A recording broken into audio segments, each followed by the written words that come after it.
Paano itsura nung masaya sa ano? Si Kuya Noah talaga ang kulit eh, no?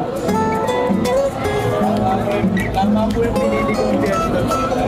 Tama yung testa daw.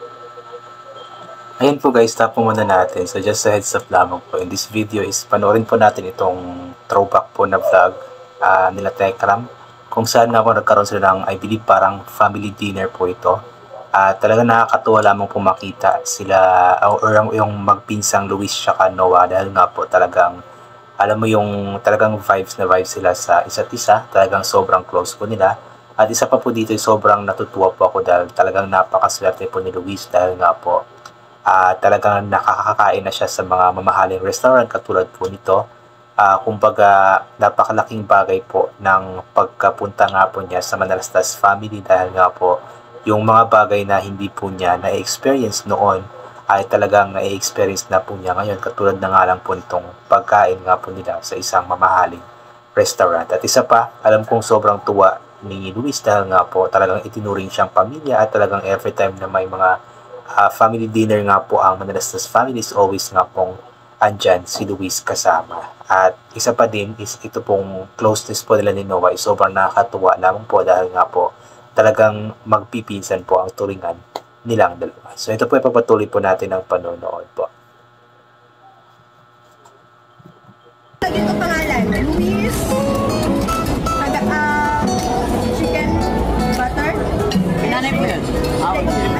Anong pangalan? Beef? Ano ba? Parang tempura rice. Tempura. Tempura rice. Ikaw.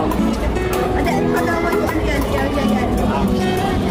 Noah, Hokkaido. Number 1 Philippines. Hokkaido na meat. Grilled barbecue pork rice. Grilled barbecue pork rice. Yung sa inyo dalawa, spicy miso, diba? Spicy. Gusto din nila namin na pero sabi ni share na daw sila. Ang nakakatuwa dito kay Tita Flor is talagang napaka-organized po niya. Which is ano po yun, napakaganda po nun para at least hindi sila magkagulo pagdating sa pagkain. Sa pag-order ng pagkain ba. Dumating na po yung aking pagkain. Yung pagkain po ng dalawa. Sarap. Tempura. Masarap. Yung pagkain naman po ni Kuya Noah. Ayun nakakagutom. Tinira na kagad, gutom. Gutom na si Noah. Si Noah, gutom na talaga, hindi na makapagitay. Yung gulay yung kinakain niya.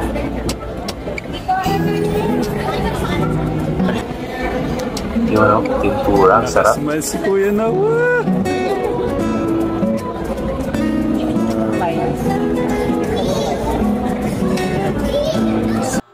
Yung smile ni Noah parang parang nakatakam siya. Halatang gutom na talaga si Noah dito eh.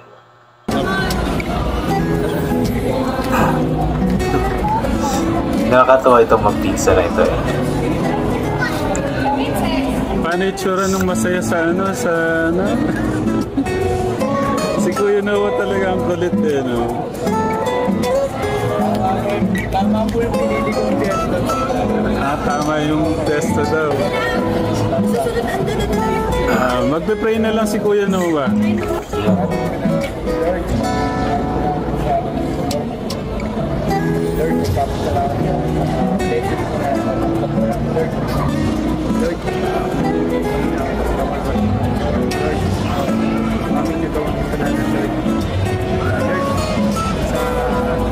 Pagkain po yun sa Lord, pabuhin po naman Lord sa kanyang. Amen. Amen. Miss Travis nga pala nandito sa harap ko, sorry. They have like right? Hindi siya. You taste it. Inamoy pa. Inamoy muna. You don't like? No, it's okay. Nakakatuwa rin ito si Travis. Napaka-pogi bata. Inamoy muna niya yung pagkain. Patok Kasi baka spicy daw. Eh, kasagot na yun sa Fisher.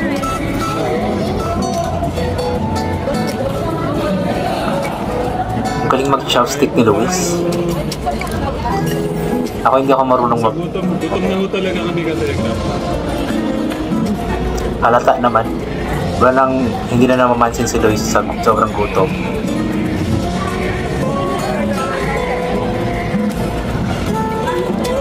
Galing mag-chopstick. Hindi ako marunong yan eh.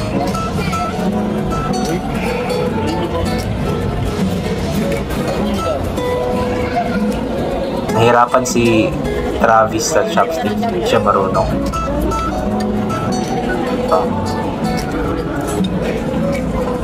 Care si Kuya Luis kay Travis. Binigyan ng tinidor.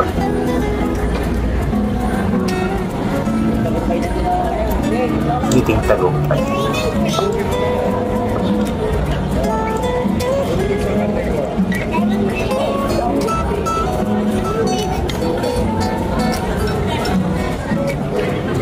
Talaga napakaswerte ni Luis doon. Na-experience siya ang mga bagay na ganito.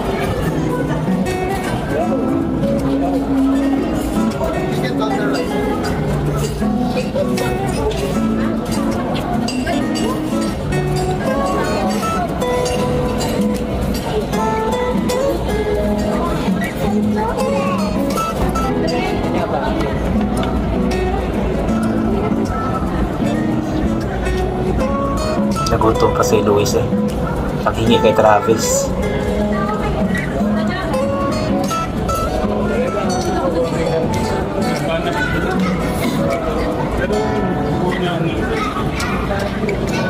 Thank you, man.